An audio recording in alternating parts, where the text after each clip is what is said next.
এই পর্যায়ে বক্তব্য রাখবেন আমাদের সাংবাদিক মমিন। মমিন এই পর্যায়ে বক্তব্য রাখবেন। মমিনকে বক্তব্য রাখার জন্য অনুরোধ করছি।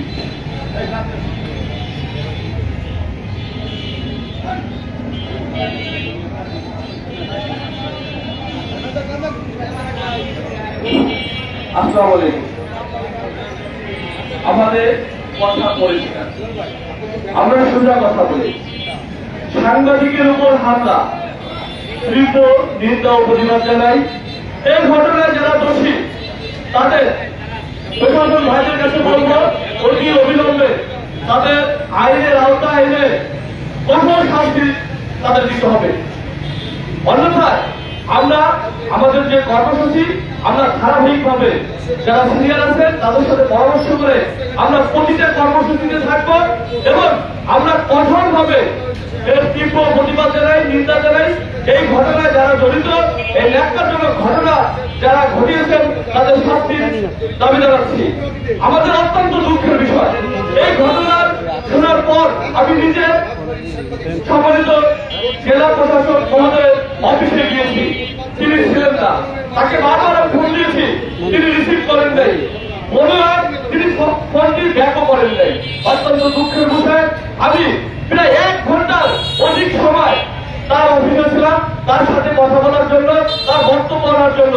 এই কেন তার অফিসের সামনে সাংবাদিকের উপর হামলা কেন হলো?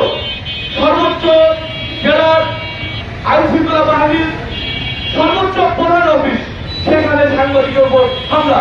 আমাদের নিরাপত্তা চাই, আমাদের নিরাপত্তা চাই। আমরা সংবাদকর্মী মাঠের খবর পৌঁছে দেই, আমরা নিরাপত্তা হীনতায় ভুগছি, আমরা নিরাপত্তা চাই এবং এই ঘটনায় যারা দোষী রয়েছেন তাদের আইনের আওতায় অবিলম্বে আনা হোক আমাদের সকলের দাবি। ধন্যবাদ সবাইকে। আসসালামু আলাইকুম। ধন্যবাদ সাংবাদিক মমিনকে। এ পর্যায়ে সাংবাদিক এখন লড়াই করো, প্রশাসন জবাব চাই। ইমরান ভাইয়ের কিছু হলে সাংবাদিক এখন লড়াই করো, এখন কলম ধরো। দাঁড়িয়েছি আমাদের এক সহকর্মী ভাইয়ের উপর যে হামলা হয়েছে এটা সুষ্ঠু একটা তদন্ত কমিটি করতে হবে এবং সুষ্ঠু তদন্ত কমিটি করে এর সাথে যারা জড়িত তাদের গ্রেপ্তার করে আইনের আওতায় এনে উপর আঘাত হয়, সেটা এই সরকার মেনে নেবে না।